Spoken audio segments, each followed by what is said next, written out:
Now, Sports Talk with Broads. Here's Hunter Brody. I don't even know what losing baseball looks like anymore because this Phillies team is absolutely unbelievable. They are 10-0 against the New York Mets and the Washington Nationals. They won 5 straight. They won 10 of their last 11. This run is beautiful.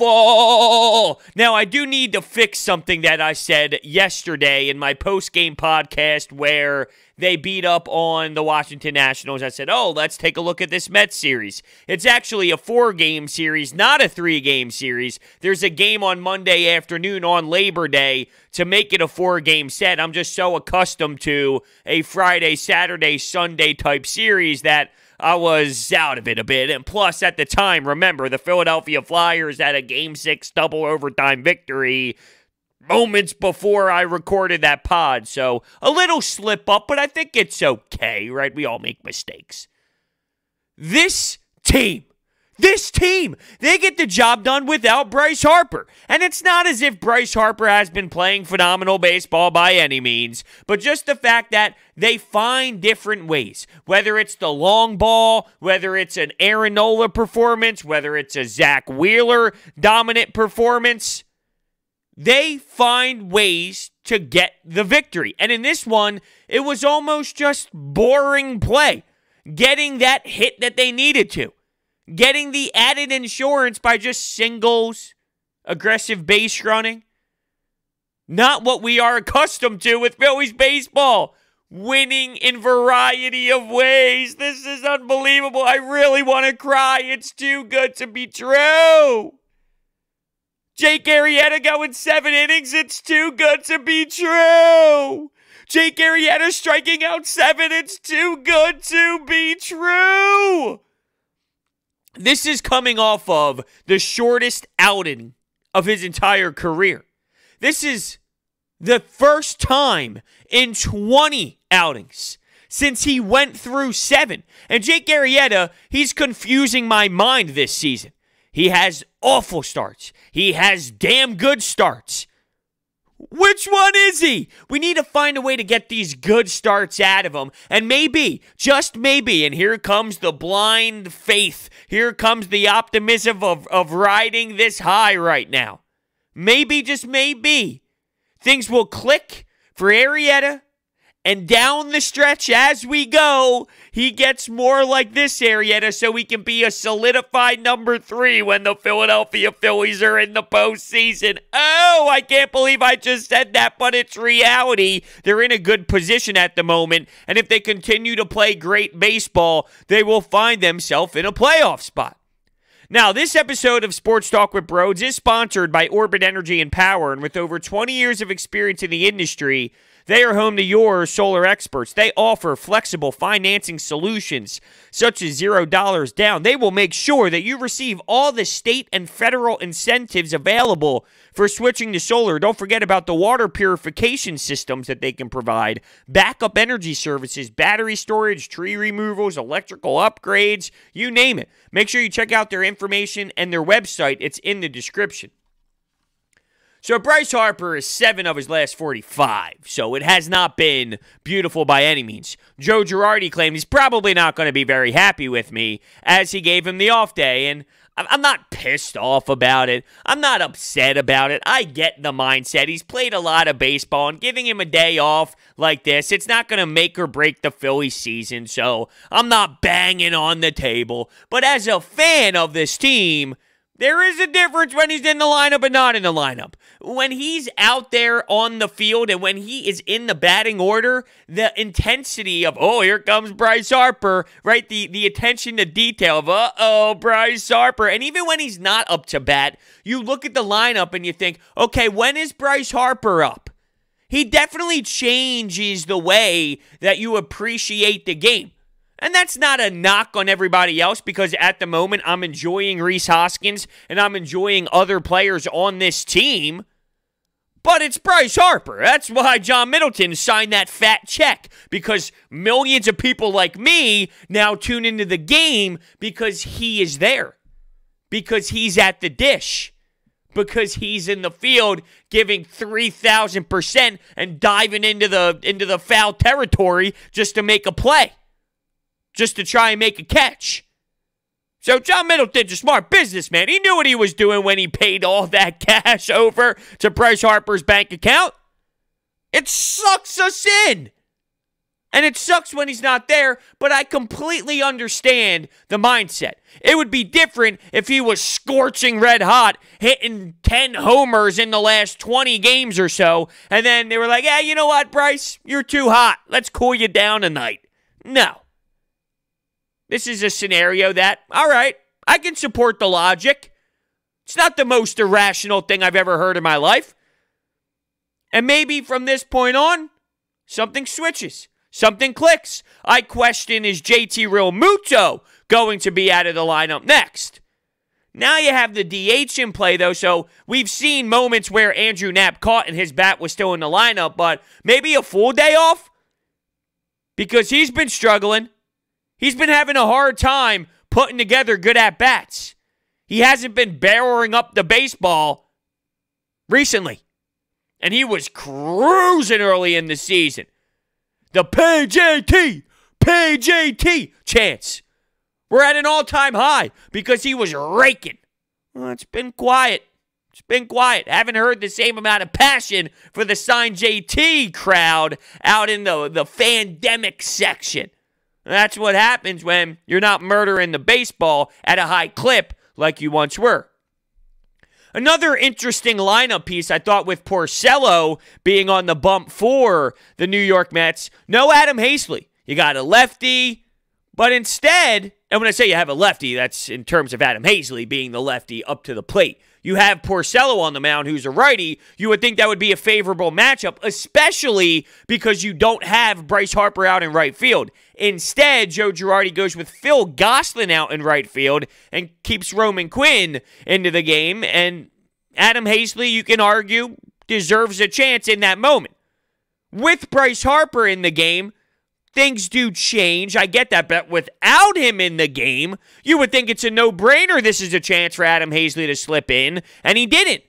He didn't to start the game. He eventually did get in the game. He got hit by a pitch with bases loaded, which was a huge at-bat, and thank the Lord for replay because it allowed the Phillies to go back and look at it. It barely nipped them, but it nipped them. It was a big run at the time. They needed insurance. And now that we know what happened afterwards with Hector Neris, they really needed some insurance. So it was some nice breathing room. But a little shocking. And Joe Girardi was asked about this postgame, and he said, look, we look at the numbers, we look up the matchups, we felt good about Gosselin with Porcello.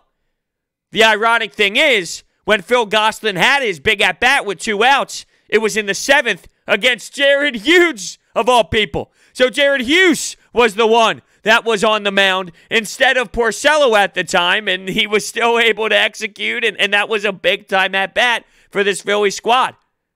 The fact that I'm naming these people, though, right?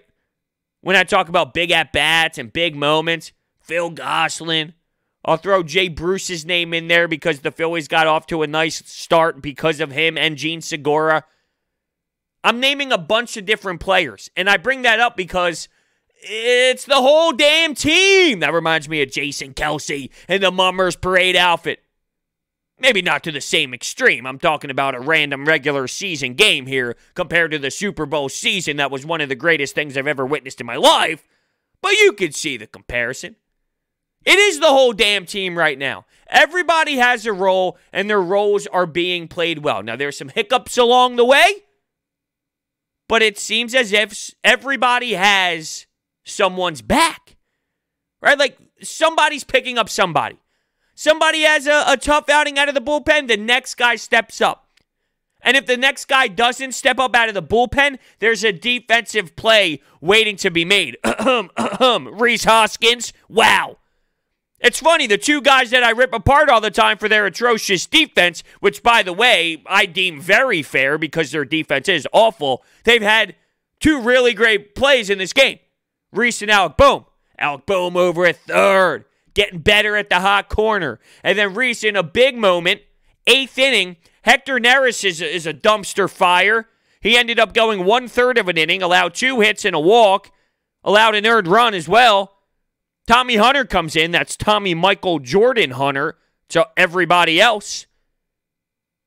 And Rhys, outstanding play at first base to essentially save the baseball game. So just a wild turn of events there late, but I will say this. Wasn't the most exciting game in the world. It didn't make you jump off your seat. The Phillies took an early lead.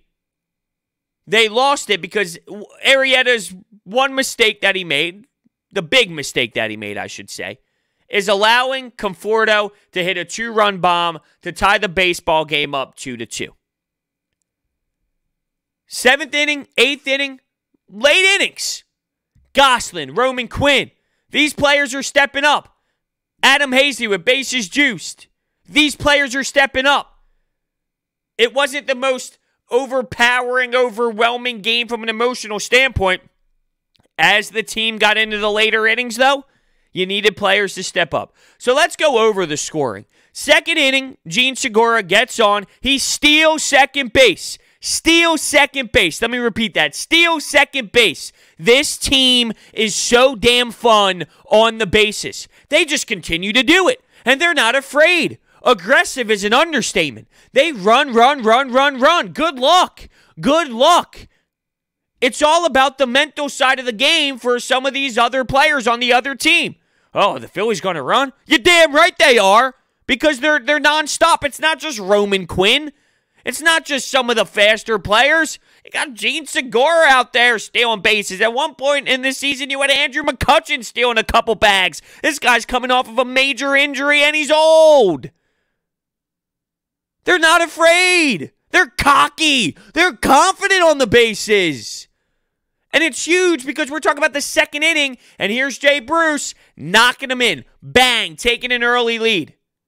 Now in the 3rd inning, Kutch singles, Rhys singles. Didi, bang, puts a nice hit out there. Now, even though I just praised the aggressive base running and I praised their base running in general, there was a mistake made in this inning when Didi did hit the ball out to right field to knock in that run. Here's Rhys Hoskins at first base. He almost waited a bit. He hesitated because he didn't know if there was going to be a play made on the ball. It froze him a bit, which forced him to be out at second base. At that time, if he did not get out, it could have been 1st and 2nd with Rhys and Didi on, 0 out. So that was costly. Instead, it was Didi on 1st, 1 out, and that could have been the difference in scoring more runs or not. And at that point, the Phillies were out of that inning. Once that inning ended, it was only a 2-0 baseball game. Who knows what kind of rally could have been started, or who knows what could have been generated in that specific inning, and it did die out after that. So you did have the 2-0 lead early, and I've been jumping on this team saying, get out to a good start. Score runs. The positive thing is, because there are moments where they do get a man on 3rd in the 1st and 2nd inning, and they can't execute, they can't knock them in. Here's the positive. It does seem like consistently they are getting that chance. So if you tell me majority of the time the Phillies are going to have someone in scoring position in the 1st, 2nd inning, well, that's a recipe for success. You would think this team will find ways to get into a rhythm, get into a groove, and knock these runners in at a good rate, right? I mean, if you're constantly having that spot available, you would think that these players would be able to knock them in and continue to score runs early. In this game, they did that. They did lose the lead because of Conforto's dinger off Arrieta, but they bounced back. And I feel I'm not giving Jake Arrieta enough love. I'm not. 7 Ks? 7 Ks. His attitude was always annoying. He's less annoying to me this year. I don't know why. Maybe because I'm just so overwhelmed with the lineup, the batting order, how lethal they can be. Aaron Nola, Zach Wheeler's addition takes some stress off of what Jake Arrieta needs to be.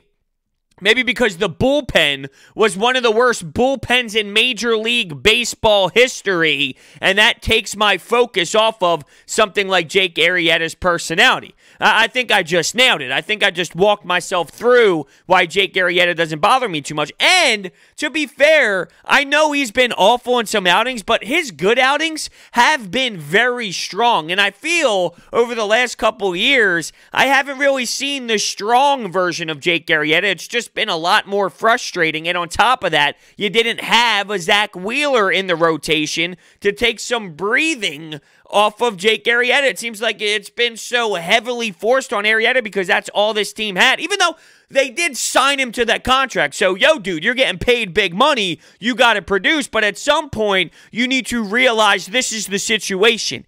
He's overpaid. He's not in the 2015 form anymore. So you can tag the price on him all you want, but if you see what he is at this point in his career, you can't expect him to live up to that. You got to figure it out. So what do? You add a Zach Wheeler. You add to the rotation, which pushes Arrieta back, and then there's less stress on what he needs to provide. If he gives you this, oh, hell yeah. Oh, hell yeah. There's something telling me that there's a little bit still inside Jake Arrieta, and they need to get into it. They need to find a way to dig it out of him. So when this team is going to be playing meaningful baseball, you can rely on him to be able to get the job done. He has put together some decent stretches this season. It's just normally followed up with an abysmal one.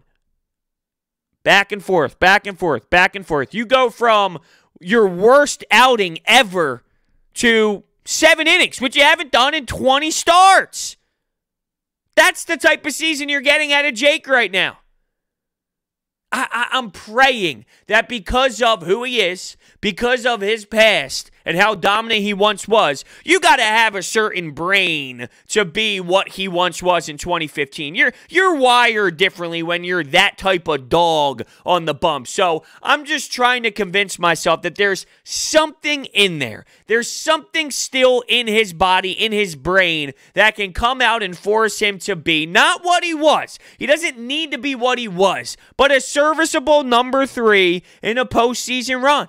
Wow, have the tables have turned, really. I mean, now I'm consistently looking at this team, and to be fair, it's hard not to, and to be fair, again, they added a legit bullpen, but it's crazy how now it's, playoffs.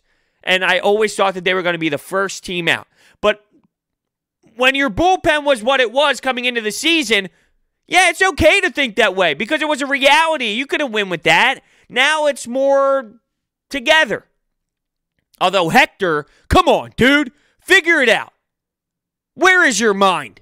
Figure it out. He was atrocious. The flip side, Workman. This was his best outing as a Philadelphia Philly. Getting in the ninth, and getting the 3 outs. Easy. It was a breeze.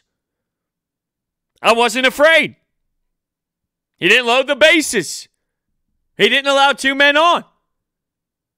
And he didn't get a lot of work in Boston because Boston was horrible. They still are horrible. But when he was on the team, they were a really bad baseball team. So he didn't have a lot of work. No pun intended. Workman. Now he's getting utilized so heavily. Maybe there's something to be said about him not really being in that flow of things yet.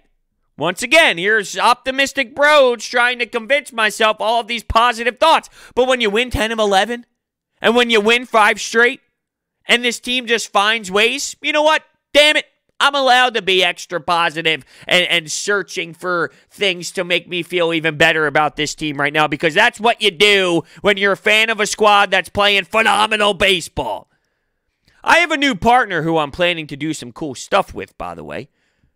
I'm teaming up with Philly's own Stateside Vodka. Stateside is the fastest growing craft spirit in Pennsylvania and the first vodka on the market to actively hydrate the consumer with an electrolyte composition. What's better than this? Stateside is headquartered in Old Kensington, Philadelphia. It's 7 times distilled, certified gluten-free, and top-of-the-line premium vodka. You know I love supporting Philly and locally owned businesses, which is why I'm so excited about Stateside Vodka. So next time you're thinking about buying Tito's, which operated in Cowboys country down in Texas, think to yourself, do I love the Eagles or do I love the Cowboys? We know the answer. There's no better vodka than Stateside. It's award-winning and Philly produced. Go to statesidevodka.com for 10% off the best vodka out there with promo code BROADS on pickup or delivery. Yes, they deliver to counties of Philadelphia, Chester, Delaware, Montgomery, Bucks, Westmoreland, and Allegheny.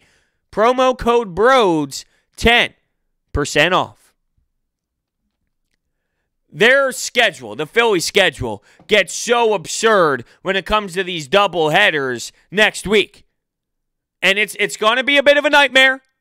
The other teams they're playing up against are going through similar situations, of course, but it's going to get a little weird, probably going to get ugly. The bullpen's going to have to really step up, or starting pitching is going to have to step up. You do have DeGrom versus Aaron Nola on Sunday. You got Zach Wheeler on Monday.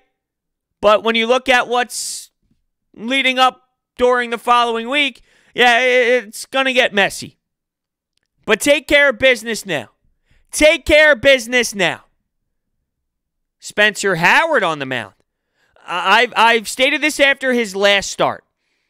Spencer Howard has yet wowed me fully. I had wow moments, but he hasn't wowed me fully. There hasn't been an outing yet where I walked away going, yup, I can see it.